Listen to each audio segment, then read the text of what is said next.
from Darwin to Adelaide is a journey most of us wouldn't even contemplate. But there's a growing group of enthusiasts who partake in exactly that journey in cars powered only by the sun. It's all in the name of sport, and of course, also in the name of science. Known as the brain sport of our time, some of the world's brightest inventors arrive in Australia each year for the World Solar Car Challenge. This 3,000-kilometre journey, which tests the strength and endurance of all involved, is an adventure which aims to look for viable options for a smarter, safer and greener world. One team of very dedicated West Australians made their mark on this recent event with their craft, the Sungroper Assassin, and are only too happy to talk about the project that has kept them busy for the past few years. On top of the car we have the cells. They generate all the electricity that the car uses. That's about as much as your average toaster, so we're trying to run a car as fast as a sports car on 1 kilowatt of power instead of 150 kilowatts, which is why it's got to be so small and streamlined and light. The car runs off 120 volts, so we've got 10 car batteries. They're the same sort of batteries you see on golf buggies and motorised wheelchairs and things like that. And these are the orange boxes around here. You've got 6 and 2 at the front. The driver sits in here, and this is the dashboard, and they see a few different readouts, currents and temperatures and speeds. And the steering wheel is an old valve handle that we found was the only thing small enough to not get in the way of the driver when they were using the car.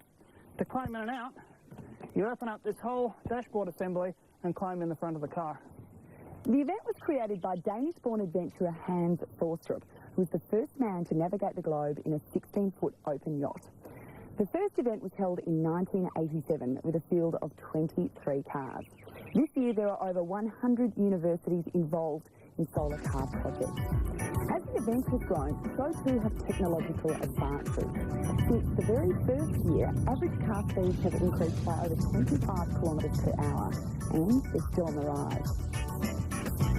The Dutch team that was new on in their car Nuna 2 averaged 97 kilometres per hour. They are actually reported to have done 170 kilometres per hour in pre-event testing, both here in Australia and also back in Holland. We averaged about 35 kilometres an hour. That varied depending on the amount of sunlight we expected to get in the next few hours and the amount of charge we had in the batteries. It also varied on hills. We got up to 73 kilometres an hour going down a hill in South Australia, which is the fastest we've ever had the car running. The Sungroper was constructed in a workshop in Naval Base on a very small budget for this competition, which sees some competitors shell out the big bucks. The Sungroper cost about $50,000, whereas the Dutch team spent about $1.5 million on their solar array alone. The car was probably worth about $2 million in total, several $1 million for their logistics just to get everyone up there. Just like a Hollywood celebrity, the Sungroper must always travel with an entourage of support cars and experienced crew to make sure everything is okay with the vehicle, and so too with the driver if the temperature soars. It certainly does. The first day it got up to about 50 degrees and I was sat in that for about 3 hours. The guys were worried about the motor overheating. They didn't seem too concerned about me overheating. Well, in the race we had to change drivers about every 2.5 hours. This was due to the heat situation in their vehicles, and I think that was a ruling by the governing body. The Sungroper team need to be congratulated not only on their race achievements, but also on their ability to work toward a better future for all of us.